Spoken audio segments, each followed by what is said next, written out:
Утрово да си кажеме со доктор Исак Адижес, светски познат мислител, бизнис консултант или како што би рекле поупатените лектира за успешно водење корпорацијски бизнис.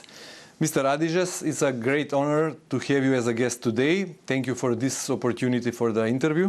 Thank you for inviting me. I'm very glad to be here. How do you feel in your hometown? I love coming here. I love coming here because I'm very much attached to my birthplace in music, in dance, in food. I try to make a point anytime that I'm in the neighborhood to stop here because I get reborn here with the music and with the food and with the people. But you're not coming here very often. And now, after so many years coming back, how do you perceive the changes in Skopje?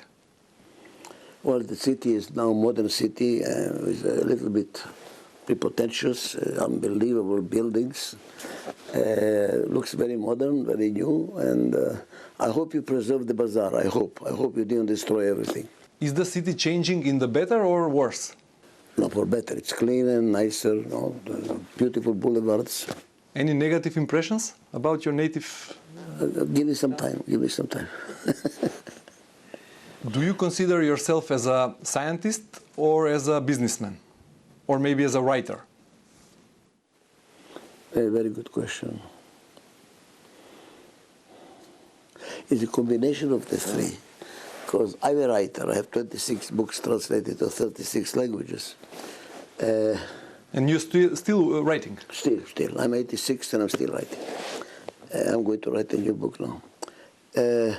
But I don't like to write books that they have to be also applied, that some people can say, oh, I can use it, it's something that is valuable.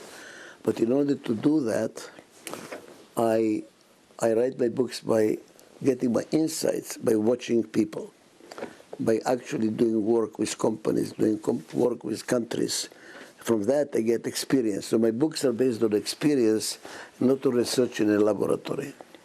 So I'm really a consultant, writer, teacher, the combination of the three. Because I like to teach what I write, and what I write is what I experience, so there's a combination of the three. And in the same time, you are the businessman, entrepreneur? No, that's much less. That is a byproduct. One of your book is titled Managing Corporate Life Cycles. There you compare organization to living organism. Right. If we treat the planet, the world where we live, as a living organism, in which stage of life would be the world, the planet now? Old man? Oh, no. Let me, good question. Let me tell you, too good to be answered short. If you look at the development of humanity,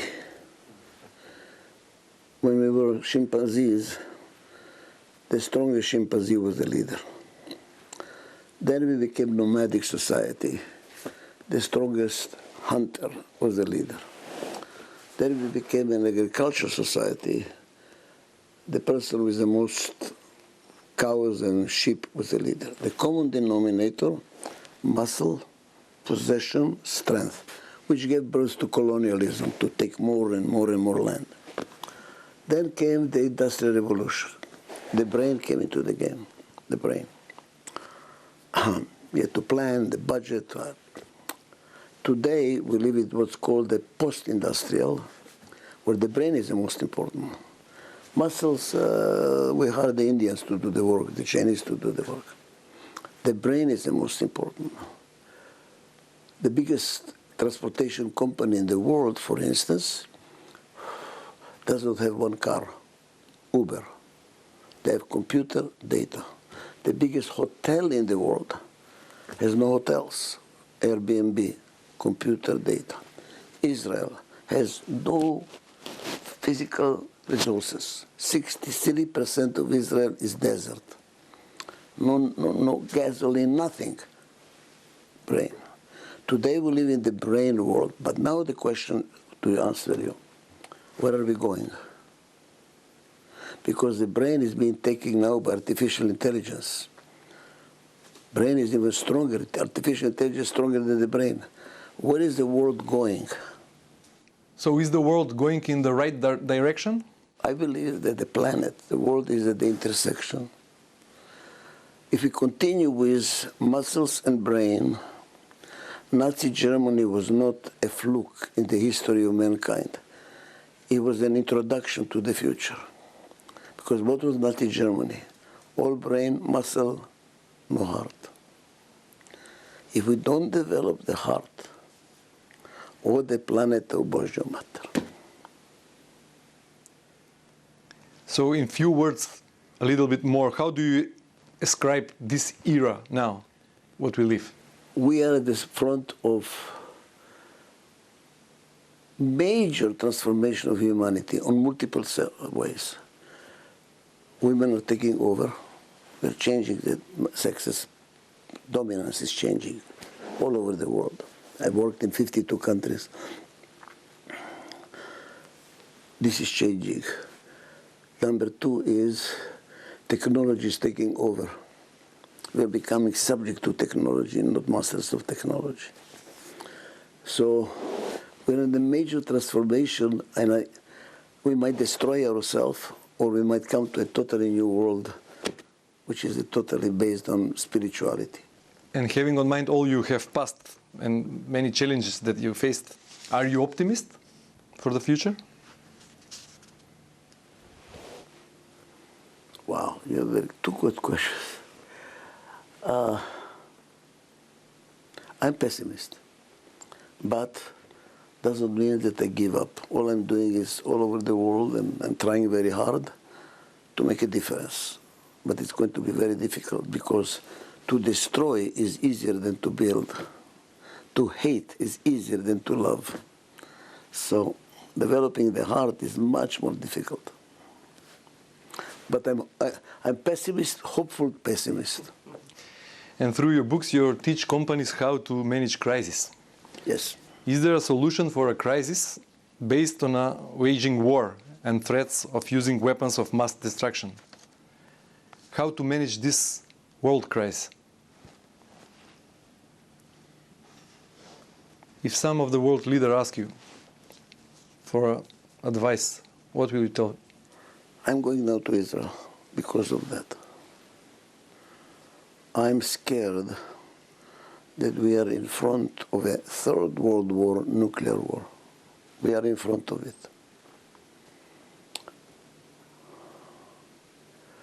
The third world war is already here.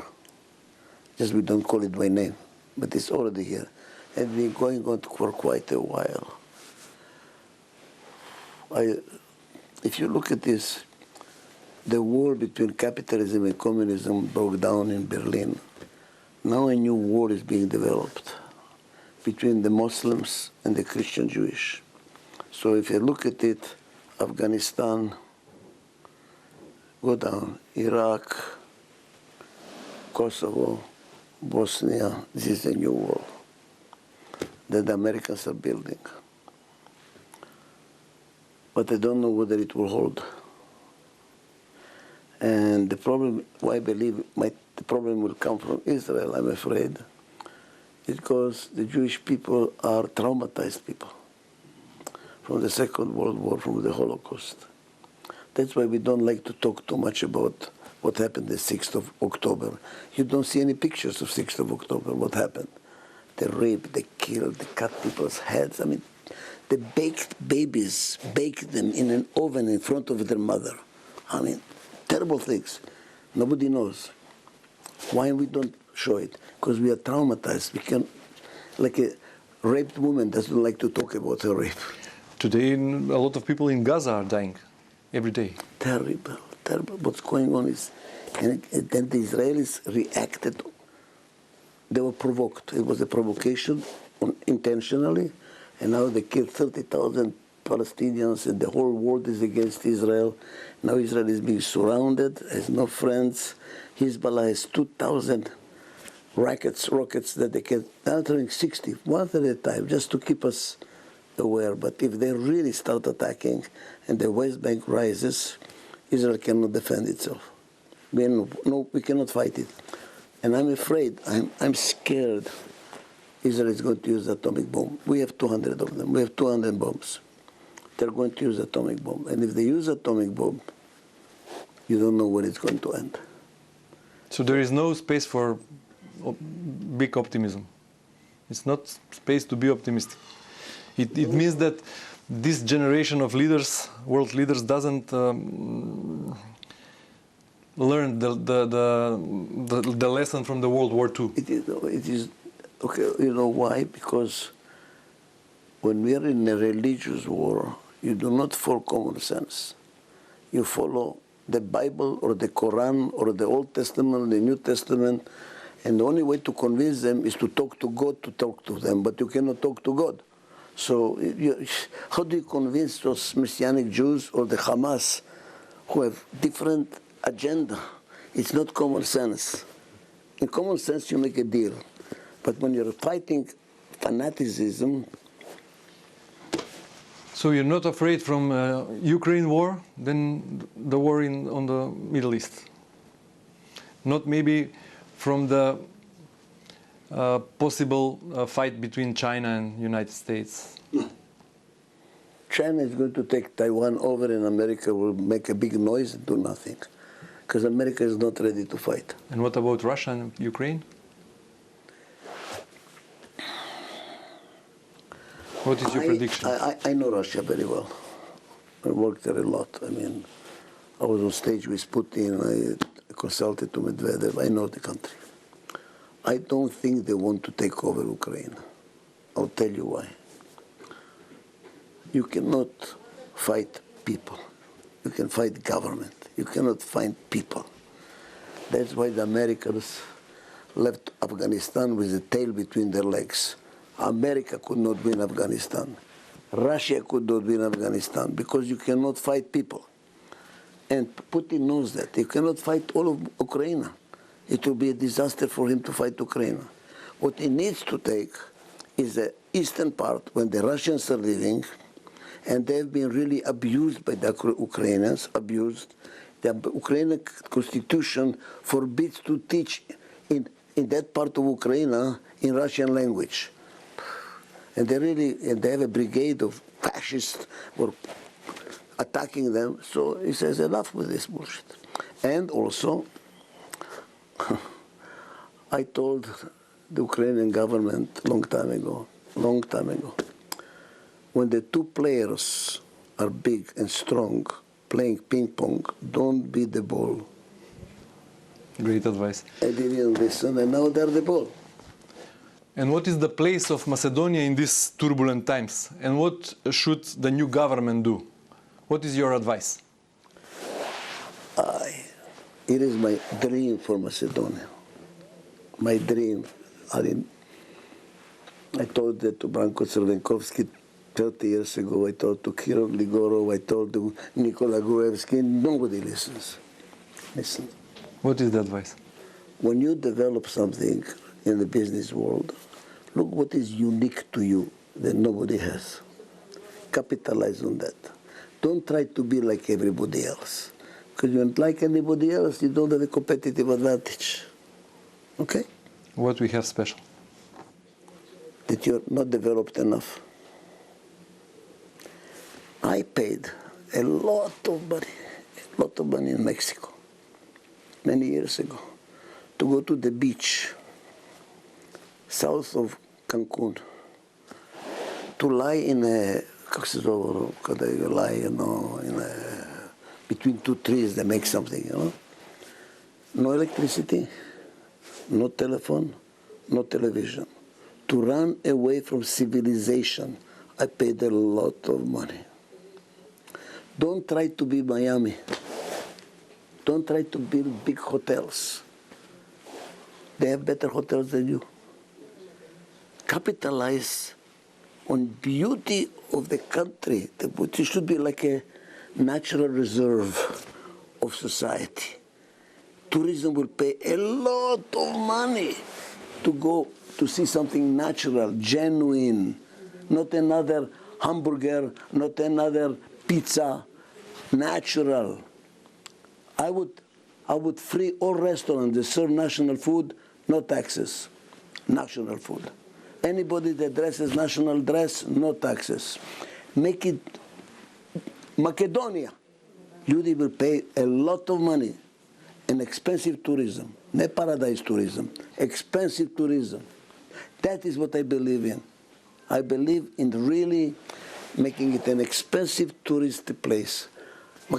I live in Santa Barbara, California. Santa Barbara is 200,000 people, 5 million tourists. That why? Small, beautiful, clean. People want to see that. People don't want to go. Years ago, Acapulco was biser. Acapulco. Today, cats don't go to Acapulco. Why? Overbuilt. They're destroying Cancun as well. Give me 2 more years, finito. You're overdoing it. Preserve what is Macedonia. Čuvajte Macedonia.